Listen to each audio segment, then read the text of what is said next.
देखो बहू, अपनी ननद से माफी मांग लोगी तो छोटी नहीं हो जाओगी। अरे, बेचारी कब से मुंह फुलाकर बैठी है। उसने दोपहर का खाना भी नहीं खाया है। अभी तुम्हारे ससुर जी और पति शाम को घर आएंगे और उन्हें पता चलेगा कि तुम्हारे कारण मेरी बेटी ने खाना नहीं खाया है, तो सब तुम्हें ही सुनाएंगे। इससे अच्छा है कि तुम उसे मनाकर उसे खाना खिला दो। अरे, थोड़ा दिल बड़ा रखना सीखो बहू। छोटी है वो तुमसे। तुम उसे सॉरी बोल दो तो वो झट से खाना खा लेगी। चित्रा हैरानी से बोली, लेकिन मम्मी जी, मेरी गलती क्या है? मैंने ऐसा क्या कर दिया? मैंने बस इतना ही तो कहा कि मेरी ड्रेस थोड़ी छोटी है और नैना उसे पहनेगी तो वो लूज हो जाएगी। तो इसमें इतना बुरा मानने वाली कौन सी बात थी? मैं उसे दूसरी ड्रेस तो दे रही थी ना। तब उसकी सास गुस्से में कहने लगी, वो सब मुझे नहीं पता। मेरी बेटी ने जो ड्रेस सेलेक्ट की थी, उसे वही ड्रेस दे देती तुम। तुम्हारे लिए नए कपड़े नहीं आ जाते क्या? चित्रा अपना सिर पकड़कर बैठ गई और सोचने लगी कि एक छोटे से ड्रेस के लिए ननद कितने नखरे दिखा रही है।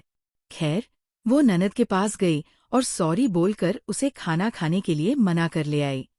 नैना तो मजे से डाइनिंग टेबल पर बैठकर खाना खाने लगी, लेकिन चित्रा को जरा भी अच्छा नहीं लग रहा था। जब से वो शादी के बाद ससुराल आई थी, तो छोटी छोटी बातों में उसकी ननद उससे नाराज हो जाती थी और उसकी सास उसे ही मनाने के लिए उस पर दबाव डालने लगती थी, चाहे फिर बेटी कितनी ही गलत क्यों ना हो। धीरे धीरे चित्रा को इस बात से झुंझलाहट सी होने लगी थी। एक दिन ऐसे ही चित्रा के सिर में दर्द हो रहा था, तो दोपहर के खाने के बाद सारा काम निपटा कर वो अपने रूम में गई और थोड़ी देर के लिए सो गई थी। काम वाली बाई आकर अपने काम निपटा रही थी। तभी उसकी ननद जोर से आवाज लगाते हुए बोली, भाभी, मुझे बहुत भूख लगी है, मेरे लिए सैंडविच बना दो। चित्रा उस समय लेटी हुई थी और उसे जरा भी अच्छा नहीं लग रहा था, तो वो बोली, नैना, मेरे सिर में बहुत दर्द हो रहा है, अभी मैं सैंडविच नहीं बना पाऊंगी। तुम अपने लिए खुद से सैंडविच बना लो, प्लीज। इस बात पर नैना गुस्से में तमतमा हुए उसके रूम में आई और उसे खींचकर हॉल में ले आई। फिर गुस्से में कहने लगी, नहीं, मेरे लिए तुम्हें ही सैंडविच बनाना होगा। तुम क्या यहाँ पर केवल पलंग तोड़ने के लिए आई हो?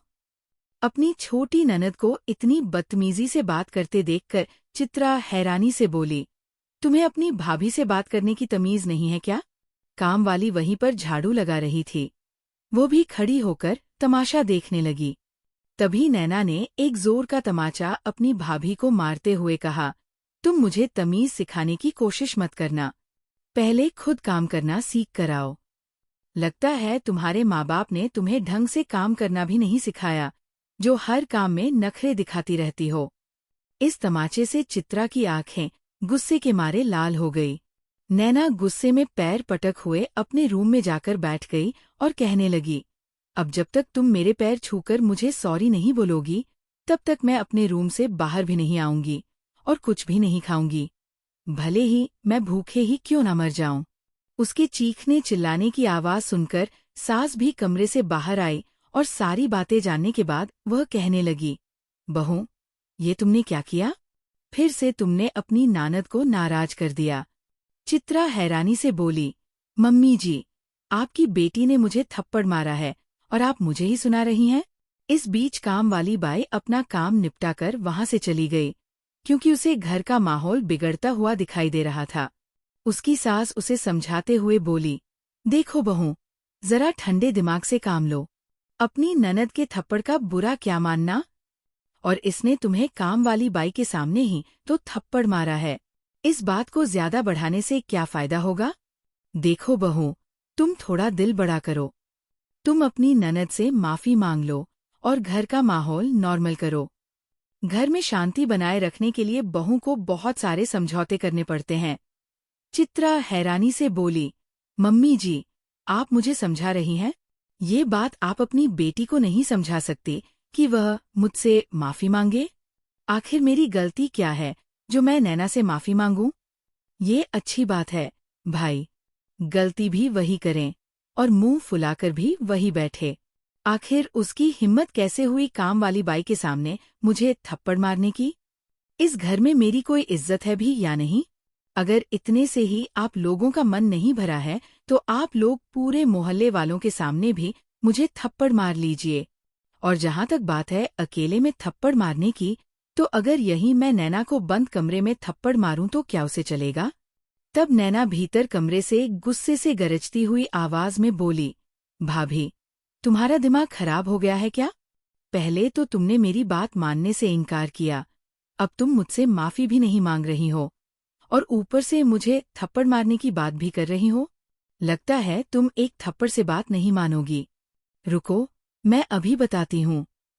इतना कहकर वो गुस्से से उफनते हुए रूम से बाहर आई और फिर से अपनी भाभी को मारने के लिए आप बढ़ ही रही थी कि तभी एक जोर के तमाचे से वो सन्नसी खड़ी रह गई।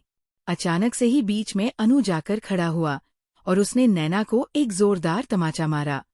नैना ने सर उठाकर देखा तो सामने अपने भाई को देखकर वो गुस्से से फुकार उठी और कहने लगी, भैया, तुमने मुझे थप्पड़ मारा? तो अनुज कहने लगा, ये तुम क्या कर रही थी?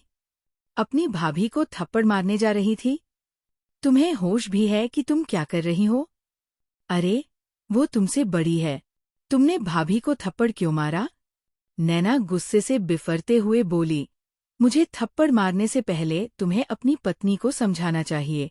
उसने मेरा काम करने से इनकार करके मेरा अपमान किया, इसीलिए मैंने उसे थप्पड़ मार दिया।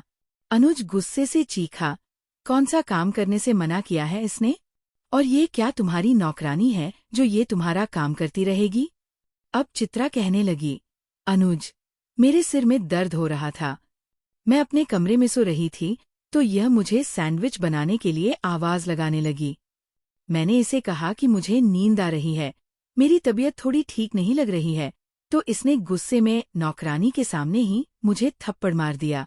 घर में हो रहे बवाल को देखकर नौकरानी तो फटाफट अपना काम निपटा कर चली गई और ये तब से नाराज होकर मुंह फुलाकर बैठी हुई है कि मैं इसे सॉरी बोलूं। नैना की आदत दिन पर दिन बिगड़ती जा रही है। ये गलती भी खुद ही करती है और मम्मी जी चाहती है कि मैं इसे सॉरी बोलकर मनाऊं, लेकिन आज मैंने माफी मांगने से साफ इनकार कर दिया। आखिर मेरी भी कोई इज्जत है या नहीं? बोलते बोलते उसका गला रुध गया था। अनुज गुस्से में बोला, नैना, तुम अपनी भाभी से छोटी हो, दिन पर दिन तुम बहुत बदतमीज होती जा रही हो। आगे से याद रहे कि मेरी पत्नी के साथ कोई बदतमीजी नहीं करोगी तुम, और ना ही इस पर हाथ उठाओगी, वरना मुझसे बुरा कोई नहीं होगा। अगर तुमने मेरी पत्नी को एक थप्पड़ लगाया तो बदले में तुम्हें भी 4 थप्पड़ लग सकते हैं, इतना याद रखना तुम। इतना कहकर अनुज अपनी पत्नी का हाथ पकड़कर उसे रूम में लेकर चला गया। आज चित्रा का मूड बहुत खराब हो गया था। वो इतने दिनों से सास और ननद के नखरे झेल रही थी, लेकिन आज तो ननद ने हद ही पार कर दी थी और उस पर हाथ उठा दिया था, इसलिए अनुज भी क्रोध से बिफर उठा था। पहले तो चित्रा सोच रही थी कि अभी मैं नई नई इस घर में आई हूँ, सास और ननद को खुश रखने की कोशिश करती हूँ, लेकिन अब वो देख रही थी कि पानी सिर के ऊपर से गुजर गया था, इसलिए उसे भी विरोध में आवाज उठानी पड़ गई थी। खैर, धीरे धीरे वक्त बीता। उस दिन के बाद से नैना अपनी भाभी से उलझने से पहले 100 बार सोच लेती थी, क्योंकि उसे याद आ जाता था कि पिछली बार उसे ही मुंह की खानी पड़ गई थी। भैया के डर से अब वो अपनी भाभी से ज्यादा उलझती तो नहीं थी, लेकिन वो घर में शांति भी नहीं रहने देती थी। खैर, धीरे धीरे करके साल भर गुजर गए और इसी बीच उसके लिए एक अच्छे घर से रिश्ता आया तो बहुत ही धूमधाम से उसकी शादी कर दी गई। वो विदा होकर ससुराल चली गई। तब जाकर चित्रा ने राहत की सांस ली, क्योंकि अब जाकर घर थोड़ा शांत हुआ था। 2 महीने के बाद एक दिन अचानक से ही नैना मायके पहुंच गई। अपनी माँ के साथ कमरे में बातें करते हुए वो बीच बीच में सिसकियां ले रही थी। जब चित्रा चाय नाश्ते की ट्रे लेकर कमरे के बाहर पहुंची तो उसने सुना उसकी ननद रोते हुए कह रही थी, माँ, देखो ना, मेरी ननद बात बात में मुझे नीचा दिखाने की कोशिश करती है। पता नहीं क्यों वह मुझसे इतनी ईर्ष्या करती है। मैंने आखिर उसका क्या बिगाड़ा है जो वह मुझे इतना तंग करती है? चित्रा को उस वक्त बस यही लगा कि ननद जी, मैंने आपका क्या बिगाड़ा था जो आप मुझे इतना परेशान करती थी? लेकिन उसने सामने से कुछ कहा नहीं, क्योंकि वो बस यही सोच रही थी कि जिसने जैसे कर्म किए हैं उसे उसके हिस्से का फल एक ना एक दिन मिल ही जाता है। तो भला बीच में मुझे कुछ बोलने की क्या जरूरत है? लेकिन उस दिन के बाद से अक्सर ही नैना फोन पर शिकायत करती रहती थी कि उसकी ननद उसे ससुराल में चैन से जीने नहीं देती है। और जब ये बात चित्रा के कानों में पड़ती थी तो उसे यही लगता था कि शायद इसी रूप में उसे उसके कर्मों की सजा मिल रही है।